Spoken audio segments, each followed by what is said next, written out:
Preteklo sredo je na sedežu finančnega urada Koper potekal dan odprtih vrat FURS. 12. aprila 2014 je državni zbor sprejel zakon o ustanovitvi Finančne uprave Slovenije, v katero sta se združila Davčna uprava Republike Slovenije in Statistični urad Republike Slovenije.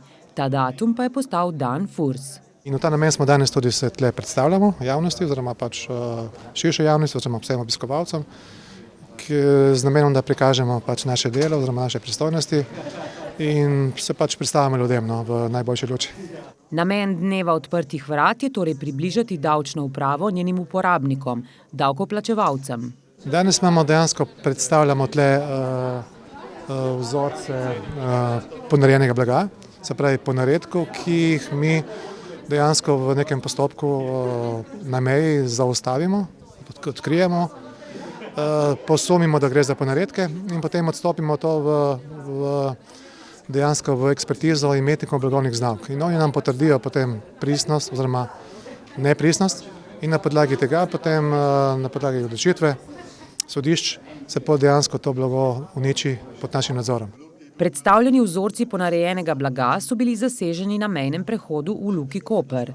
Gre večinoma za blago iz Daljnega vzhoda, predvsem Kitajske. Največ ponaredkov se odkrije prav v koperskem pristanišču, veliko pa jih odkrijejo tudi v poštnem in letalskem prometu. Pri slednjih gre za manjše pošiljke. Veliko tega se odkrije tudi v spletni prodaji. Zato opozarjamo na to spletno prodajo, to na spletne nakupe, ki znajo biti včasih zelo zoprni oziroma posledično lahko prinesejo tistemu, ki nekaj naroča, določene težave. Ker namreč kupovanje preko spleta mora biti varno, premišljeno in zdaj, če ti kupiš načrtno ponaredek ali pa tudi nevedeno, potem carinska pošta lahko to paket blago pregleda po nekih parametrih in če odkrije ponaredek, ga zapleni. Imajo ljudje tudi težave potem zaradi tega? Zaenkrat, če ne. Torej, kaznovalna politika na tem področju sicer obstaja, obstaja nek kazenski postopek v primeru, če bi se to permanentno odvijalo, torej, če bi šlo za načrtno vnašanje teh izdelkov na trg, drugače pa ne, potnike se ne kaznuje. Na kaj morajo biti ljudje pozorni pri spletnih nakupih? Predvsem treba biti imeti neko zdravo pamet in vedeti v kaj gremo. Mislim, obstaja pa cel kup spletnih strani, ki so ponarejene. To moramo tudi vedeti. Mi imamo tudi objavljeno na naši spletni strani FURS-a cel kup spletnih strani, ki so fake, torej lažne. Spravi, ki ponujajo neke nakupe, ki na koncu do teh nakupov niti ne pride ali pa so dejansko ljudje oškodovani finančno. Eden vidnejših znakov, da gre za ponarejen izdelek, je nizka cena. S kakšnimi metodami pa inšpektorji izsledujejo ponaredke? Veliko je seveda znanja, ki se ga z leti naučiš, dejansko izkušenj. Veliko nam tudi razne aplikacije ponujajo možnost dejansko, da lahko odkrijemo marsikaj, spremljamo neka dogajanja. Imamo tudi opremo, ki nam pomaga, recimo v Luki imamo skener, mobilni skener, dejansko ne mobilni, zdaj imamo stacionarni skener, ki dejansko omogoča operaterjem, da preko skenerske slike prepoznajo neko anomalijo na tovoru, ki se nahaja v kontejnerju. In potem s primerjavo z dokumentacijo in samo sliko posnetka lahko razkrijejo kakšno odstopanje in potem na podlagi tega odstopanja se odločimo za detaljni pregled. To je ena stvar. Potem, kot se rekla, imamo dejansko služne pse, ki nam pomagajo dejansko pri našem delu. Se pravi, da nam nakažejo, da obstaja neka verjetnost, da bi se v nekem zabojniku, kamionu, vozilu nahajalo prepovedano blago, skratka, bodisi droga, cigaret in tako naprej. Službeni pes po imenu X, ki je sicer večinoma mirno počival v svojem boksu, nam je nato skupaj s svojim vodnikom pokazal svoje spretnosti. Po krajšem ovohavanju okoli vozila je X naposled izsledil škatlico cigaret, ki je bila skrita pod odbijačem.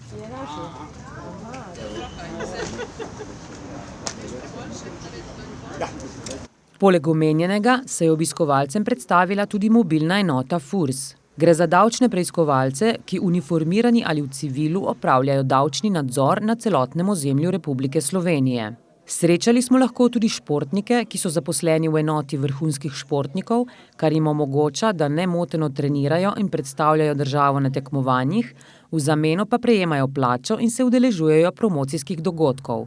Finančni urad Koper sicer že 2 leti deluje v stavbi upravnega središča na Piranski ulici, skupaj z upravno enoto in inšpekcijskimi službami. Pravijo, da to ljudem olajša poslovanje z državo in da je umeščenost teh organov na enem mestu pozitivna.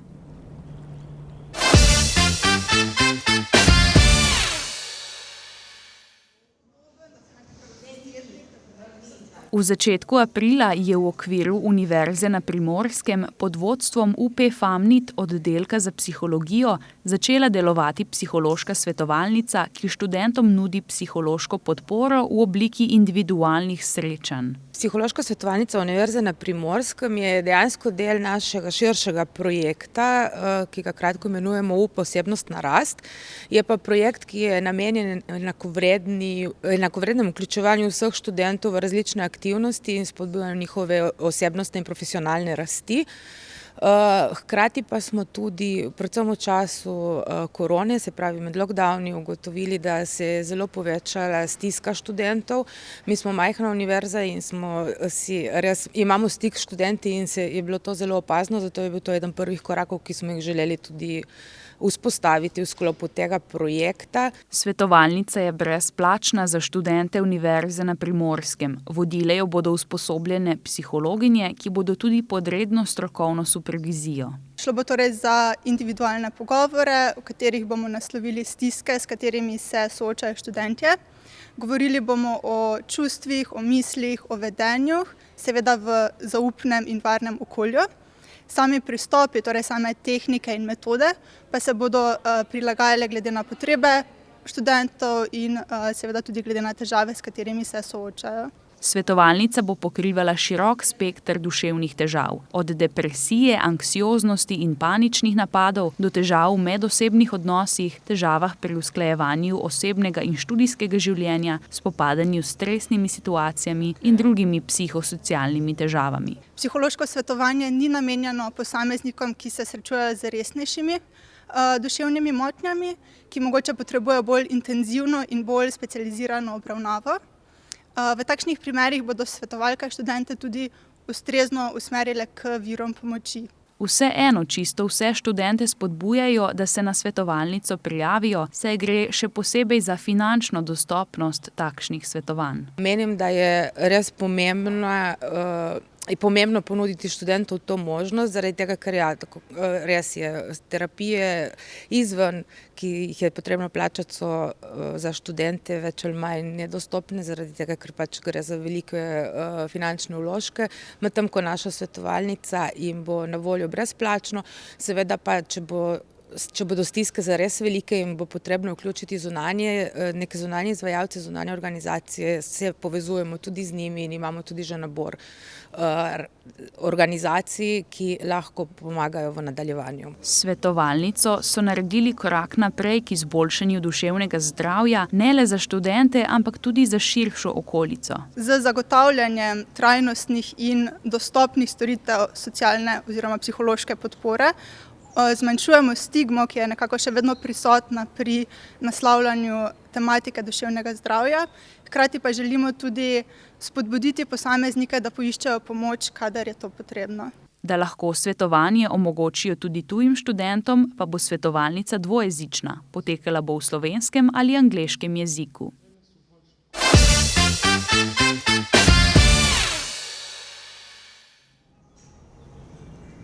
Študentje še vedno bijejo bitko s previsokimi cenami bonov za prehrano. Po januarski podražitvi bonov so se študentske organizacije z Ministrstvom za delo, družino, socialne zadeve in enake možnosti dogovorile, da naj bi se subvencija v marcu dvignila za približno 1 evro. S 1. marcem je zaradi inflacije prišlo do rednega dviga subvencije za 0,36 evra, s čimer se je znižala tudi cena študentskega obroka. Do izrednega dviga, ki pa je bil obljubljen strani ministra Luke Mesca, pa zaenkrat še ni prišlo, so nam sporočili iz študentske organizacije Univerze na Primorskem. V bistvu smo že kar od januarja skozi pozorni na to in večkrat opozarjamo ali s kakšnimi javnimi dopisi ali na sestankih, kjer se srečamo tudi z ministrom, če so pač na drugo temo sklicani, ga pač opozorimo, da še ni prišlo do realizacije obljube iz, kot sem že omenila, januarja oziroma natančneje 11. januarja.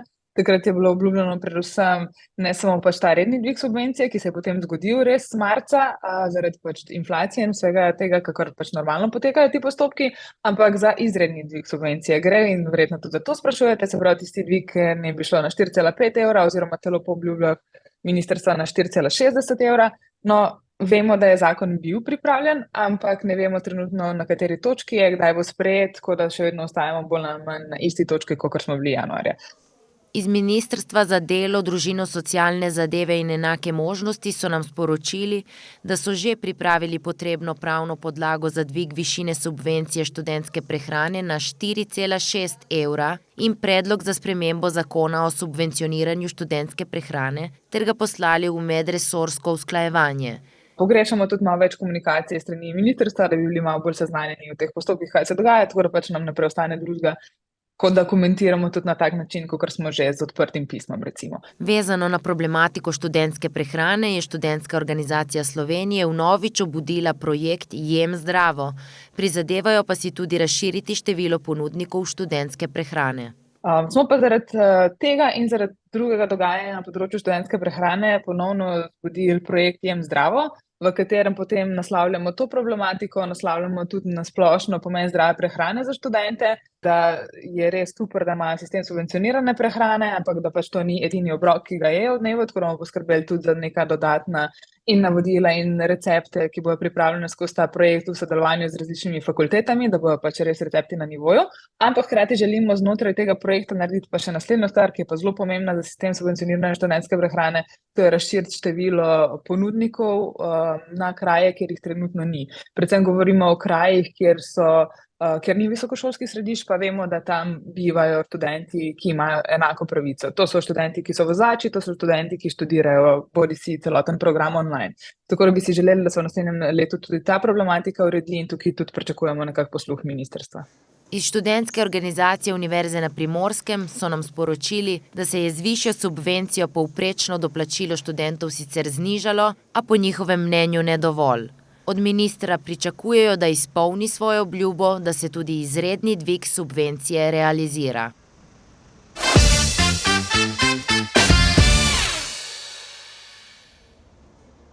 Ali ste vedeli, da je Slovenija prehitela Avstrijo v Human Development Indexu oziroma po slovensko indeksu človekovega razvoja? Naj najprej pojasnimo, kaj to pravzaprav je. Indeks človekovega razvoja je indeks, ki ga Združeni narodi uporabljajo za merjenje napredka države. Nekoč so za ugotavljanje sprememb spremljali le njen gospodarski razvoj. Indeks človekovega razvoja pa v državah obsega dimenzije zdravstva, izobraževanja in življenjskega standarda. Faktor zdravstva se meri glede na pričakovano življenjsko dobo ob rojstvu, izobraževanje se meri z leti šolanja za odrasle, stare 25 let in več, ter pričakovana leta šolanja za otroke v starosti, ko vstopijo v šolo. Življenjski standard se meri z bruto nacionalnim dohodkom na prebivalca po pariteti kupne moči v ameriških dolarjih. Trenutno je Slovenija na 24. mestu z 0,918 točkami. Avstrija je takoj za njo na 25. mestu z 0,916 točkami med skupno 191 državami. Na prvih 3 mestih z največjim indeksom so Švica, Norveška in Islandija, države z najnižjim indeksom pa so Južni Sudan, Čad in Niger. Pričakovana življenjska doba v Avstriji je 81,6 let, v Sloveniji pa 80,7 let. V povprečju se v Avstriji šolajo 16 let, v Sloveniji pa 17,7 let.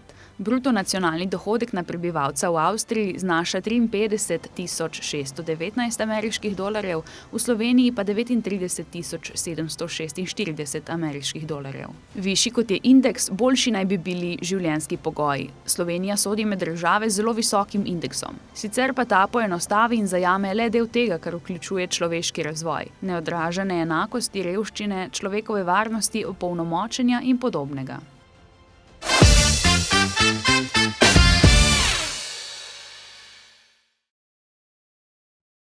V Izoli med 31. marcem in 16. aprilom pod pokroviteljstvom turističnega združenja potekajo dnevi divjih špargljev. Gre za kulinarično povezavo izolskih gostincev, ki v teh dneh na svojih menijih ponujajo različne jedi z divjimi šparglji ter na tak način promovirajo to tipično istrsko zel grenkastega okusa in številnih koristnih lastnosti.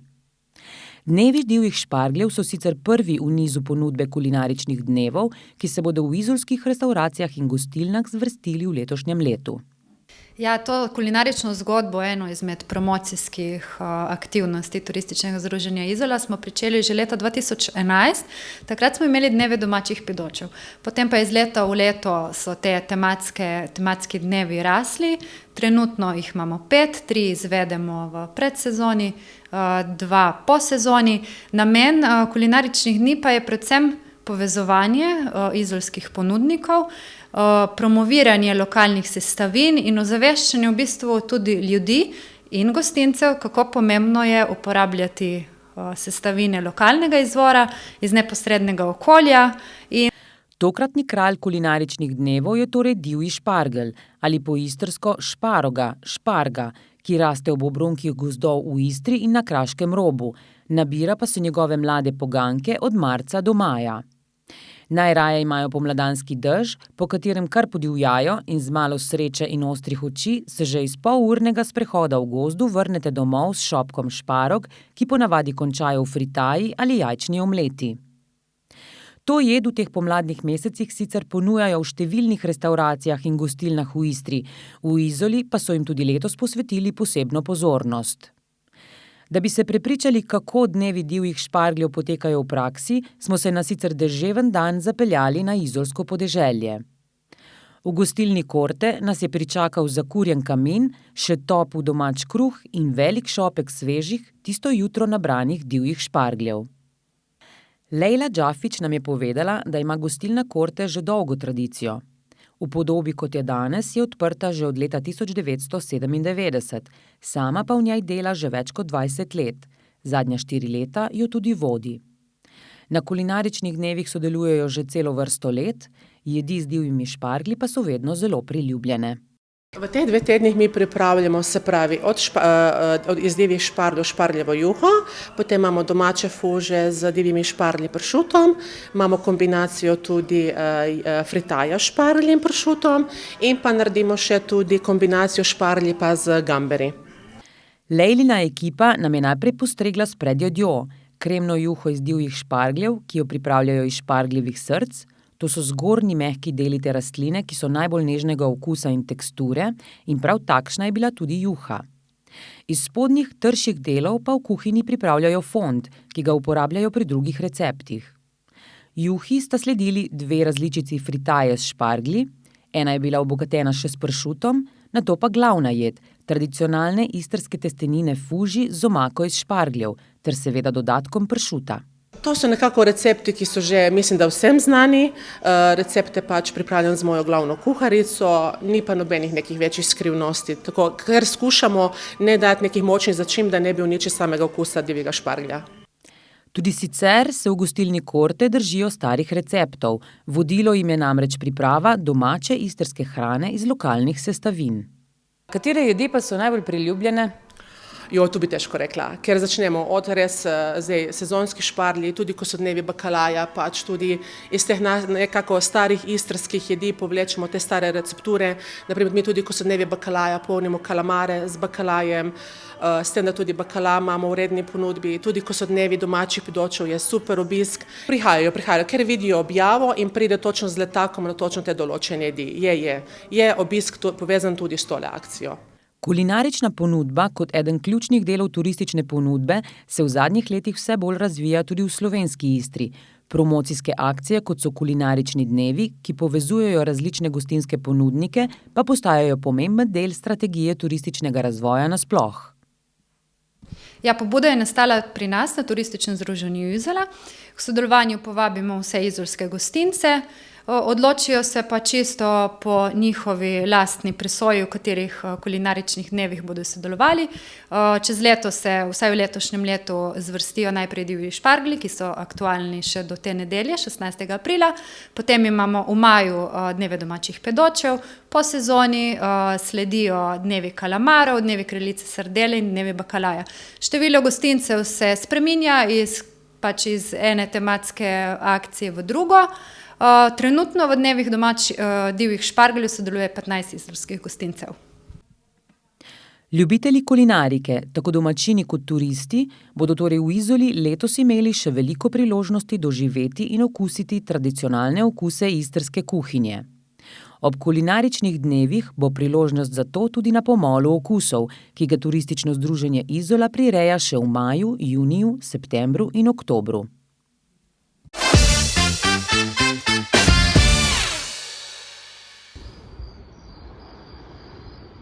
Danes se na koprski Bonifiki odvijal finale kvalifikacij za zaključni turnir svetovne skupine pokala Billie Jean King. Žensko svetovno prvenstvo v tenisu, preimenovano Fed Cup, je leta 2020 dobilo ime po teniški igralki Billie Jean King, ki je bila glasnica enakopravnosti v športu. In ker je njeno ime tesno povezano z bojem za enakopravnost žensk, je Teniška zveza teniški dvoboj izkoristila za konferenco o enakopravnosti spolov na področju športa, politike in gospodarstva. Na njej je med drugim gostoval tudi predsednik Mednarodne teniške zveze David Hegerty. Ta je ob tej priložnosti predstavil prizadevanja Mednarodne teniške zveze v boju za enakopravnost. Sicer bo slovenska ženska reprezentanca gostila reprezentanco Romunije. Slovenijo bodo zastopale Tamara Zidanšek, Kaja Juvan, Nina Potočnik, Pia Lovrič, Živa Falkner in Ela Nala Milič. V primeru zmage bo konec leta Slovenija igrala v samem zaključku pokala, kamor se uvrsti 12 najboljših ekip na svetu. Danes se je turnir začel slovesno otvoritvijo, v nadaljevanju pa sta potekali 2 tekmi posameznic. Prvi dvoboj je potekal med Slovenko Kajo Juvan ter Romunko Ano Bogdan. V drugem dvoboju pa sta se srečali Tamara Zidanšek in Jacqueline Adina Kristjan. Turnir si lahko še ogledate. Jutri ob 11. se namreč nadaljuje z 2 tekmama posameznic ter tekmo dvojic.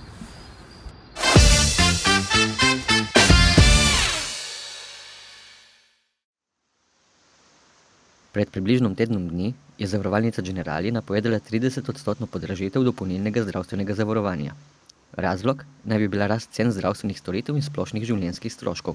Kmalu po napovedi dviga cen dopolnilnega zavarovanja je vlada vložila novelo, ki dopolnilno zavarovanje ukinja in ga prenaša k obveznemu zavarovanju. Po novem naj bi tako plačevali manj, in sicer naj bi šlo za obvezni prispevek 35 €, ki naj bi se stekel direktno v blagajno Zavoda za zdravstveno zavarovanje Slovenije. Ker se dvig cen najbolj dotakne prebivalstva, nas je zanimalo, kaj si o dvigu cen dopolnilnega zdravstvenega zavarovanja mislijo mimoidoči in ali se strinjajo z vladnimi načrti o ukinitvi dopolnilnega zavarovanja in prenosu tega k obveznemu zavarovanju. Mislim, s strani zavarovalnice je podražitev pravičena, ampak verjetno za zavarovalnice same kujejo itak dobiček in je to njim v interesu, ne, da se podražitve dogajajo. Mislim pa, da je v redu, da se na tem področju kaj uredi. In mislim, da gre v pravi smeri, sicer morajo malo bolj predstaviti njihove pristope oziroma kako bi te zadeve uredili, to bi si želela več zvedeti, drugače pa nasplošno sem za to, da se gre v smeri ukinitve dopolnilnega zavarovanja. Ja. Neupravičena, jaz bi sploh, da se to ukine, da se plačuje v obvezno zdravstveno zavarovanje ta znesek 35 € oziroma da se tudi malo dvigne tistim, ki so zaposleni še, ne? Imam ga prijatelja, ki je delal na zavarovalnici in jim je rekel že dolgo tega, da to ni pošteno, kar delajo, ne? Ker si pol delijo dobičke na račun enega, ki lahko bi ga operirali za tem, ne? Ker če je to dopolnilno zavarovanje, pomeni, da to treba porabiti ves denar za zdravstvo. Zdaj pa kam gre ta denar, kako gre, to pa ne se majstri lepo potrudijo in ne najdejo. Zdaj upam, da bodo ti fantje se trudijo, zgleda gor na vladi, da bi to razčistili, koliko jim bo rabilo, koliko časa, pa ne vem, ker jaz mislim, da dobivajo stalno polena pod noge. Kaj pa glede vladnega predloga ukinitve dopolnilnega zavarovanja? V bistvu se mi to zdi v redu, no? Da bo se cel denar potem iztekel v zdravstveno blagajno in da tudi na ta način se bo preprečilo, da bi zavarovalnice ustvarjali dobiček tudi iz tega vidika, ne? Jaz sem še iz Jugoslavije, ne? V Jugoslaviji dopolnilnega zavarovanja nismo poznali. Si se lahko zavaroval z nekimi stebri, posebej, nekaj ekstra, ampak to dopolnilno ni bilo. Je šlo vse iz malhe, ki smo plačevali za zavarovanje. in smo pričevali prilično ogromno, ker sem enkrat slučajno videl en papir moj iz leta, ne vem, kjer ga je bilo že pred 90 letom. Je skoraj, mislim, da 46% šlo za prispevke, ne bo socialno in za davke. Ne? Ampak takrat ni bilo čakalnih vrst, ni bilo vsak je imel svojega doktorja, vsak je imel vse. Jaz ne vem, kaj se je dogaja tle, zdaj pravi vse, da je kriv COVID. Jaz mislim, da ni kriv vse COVID, ne? Ker so še drugi faktori tle vmes, posebno pa money, ne? That makes the warrior, vse križasi.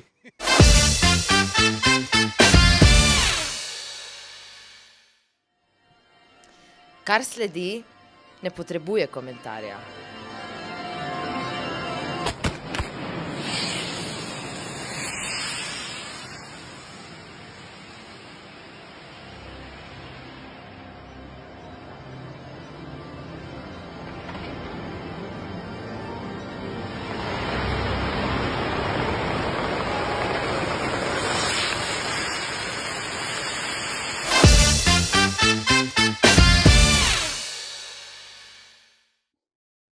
Mawejla!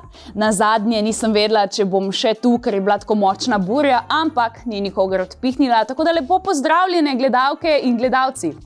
Če se želite seznaniti z dogodki, ki se bodo v prihodnjem tednu odvijali na slovenski obali, ste na pravem mestu.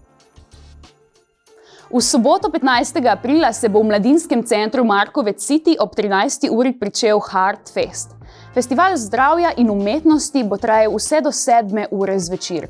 Na predavanjih bodo spregovorili o zdravem začetku dneva in uravnoteženi prehrani.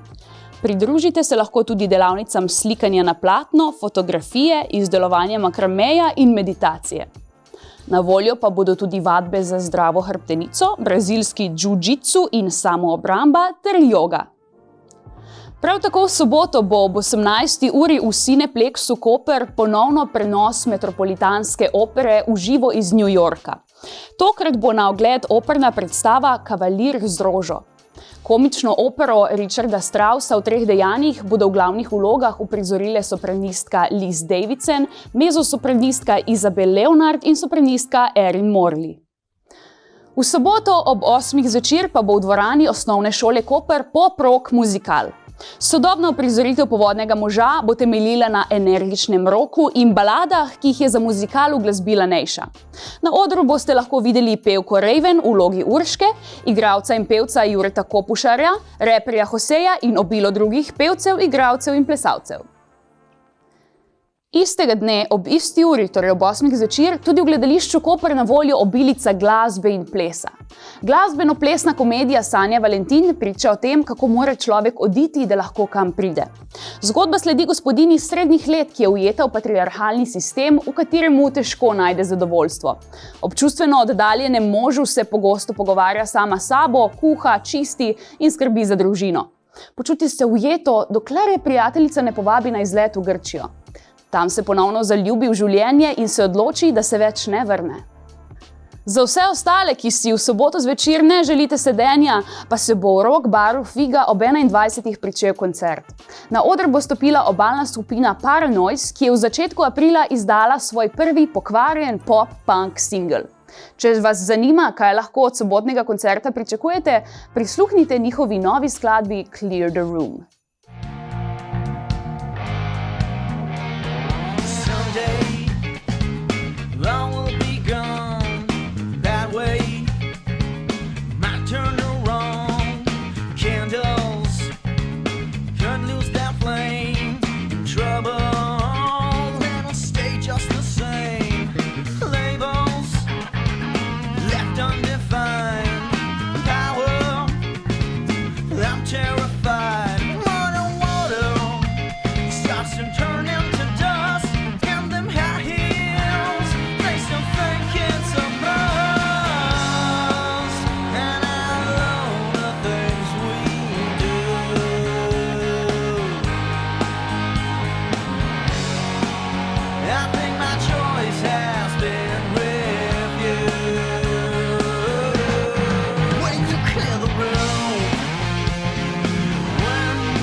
V nedeljo 16. aprila se bo v sklopu 15. mednarodnega zborovskega festivala odvil koncert komornega zbora Megaron pod vodstvom Damjana Močnika.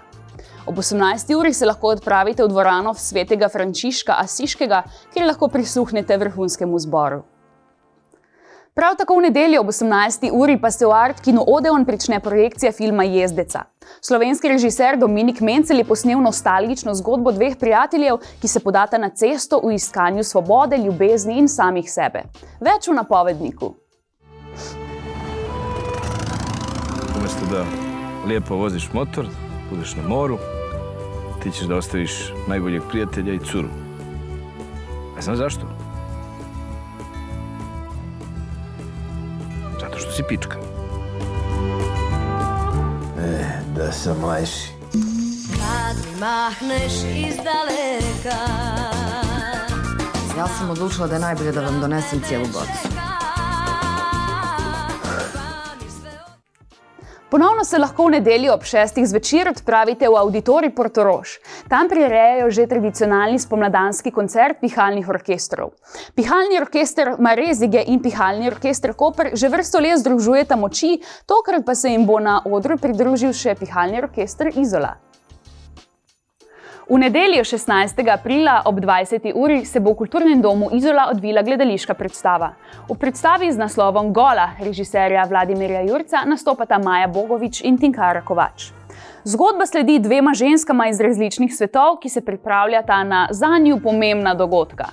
Greta se vneto pripravlja na zmenek. Glasbenica na vrhuncu svoje kariere pa na prihajajoč koncert.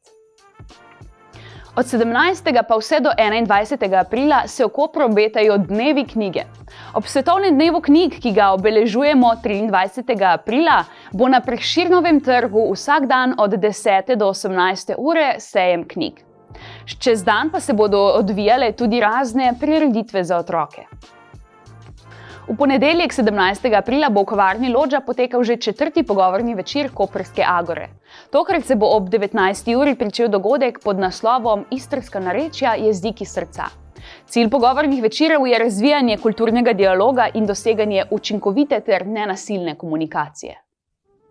V sredo 19. aprila bo v dvorani svetega Frančiška Asiškega potekala serija regijskih posvetov o viziji kulturne politike. Od 14. do 16. ure bo vodstvo Ministrstva za kulturo prisluhnilo predlogom javnosti in predstavilo ključne točke novih smernic kulturne politike. Cilj 12 regijskih posvetov je oblikovati kulturni model prihodnosti. Ministrstvo za kulturo namreč v letu 2023 izvaja pomembne reforme kulturnega modela. Vabljeni torej vse delavke in delavci v kulturi, javni zavodi, nevladnice in nevladniki, ljubitelice in ljubitelji, predstavnice in predstavniki občin ter razvojne agencije. Cilj ministrstva je namreč decentralizacija, zato si v razpravo želi vključiti vse, ki so bile do sedaj spregledane. Istega dne, torej v sredo, pa bo v Kulturnem domu Izola potekalo predavanje po imenu Skrivnost domačih zelišč. Ob 19. uri bosta Urban Posedi in Sonja Koncijančič iz Zeliščnega raja Slovenske Istre predstavila svoje izdelke in proces njihove izdelave. V četrtek 20. aprila bodo v Auditoriju Portorož ob 18. uri pričeli s plesnimi utrinki 2023. Na območni reviji plesnih skupin bodo nastopili plesni klubi od Artfit Studia v Tolminu do Move in Dance Izola. V četrtek pa prav tako vabljeni v gledališče Koper. Ob 8. uri zvečer se bo pričela gledališka predstava Mali princ. Priča boste lahko potovanju po 7 planetih, na katerih se deček srečuje z nenehnim razočaranjem in končno ugotovitvijo, da so odrasli res zelo čudni. V petek 21. aprila bo Center mladih Koper gostil 3 DJ-je. Dogodek se bo pričel ob 8. uri zvečer. Skupni imenovalec dogodka po imenu Kje je after bo tehno. Po koncu dogodka se bo med mnogimi ponovno porodilo vprašanje, kje je after? Saj se bo moral DJ večer v CMK-ju zaključiti že pred polnočjo. Prav tako ob 8. uri zvečer v petek vabljeni še v gledališče Koper. Tam boste na oder stopila soimenjaka in humorista Boris Devetak ter Boris Kobal. V novi predstavi z imenom Pandemenca se boste sprehodila po času. Kot lahko že sami razberete, se razloga za imenom skrivata v pandemiji in demenci. Slednja namreč obema Borisoma in nedvomno še mnogim drugim povzročata težave. Hvala za pozornost. To bo iz moje strani vse. Veste kaj, ni nujno, da se vidimo naslednjič, ker bo Aida že nazaj. Ajde, čau!